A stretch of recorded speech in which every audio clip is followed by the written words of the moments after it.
this is Thomas. Here we go with a quick home remedy just for you to fix that jet tub where the blower fails to blow out. Okay, so now we do have the motor running. You can hear the motor running when I push the button. Okay, but nothing's happening. The blowers are not pushing out. The motor is back there, so I can't reach it from here. But the first thing we're going to do, we're going to unplug it. So disconnect the power so nothing happens to us naturally for safety precautions. That's the first thing we do.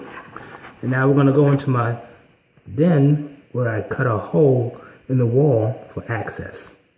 You can see where I cut the sheetrock.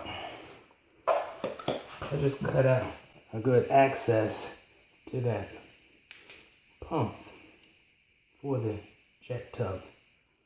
This is what I'll replace it with. Put a simple grill up there. If we can see inside, there's a screw right in the center. And that screw in the center of the motor, that's what I'll be turning. So I turn that until it starts to turn freely.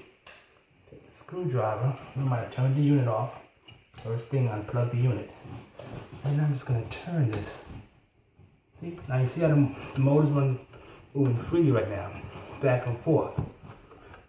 Okay, because everything here with the with your jets, if you don't use your tub frequently, then I guess all the debris and everything clogs up. You get chalk build up in there, and then it stops the pump from running or from blowing. That's all. So you just loosen it up by turning that screw.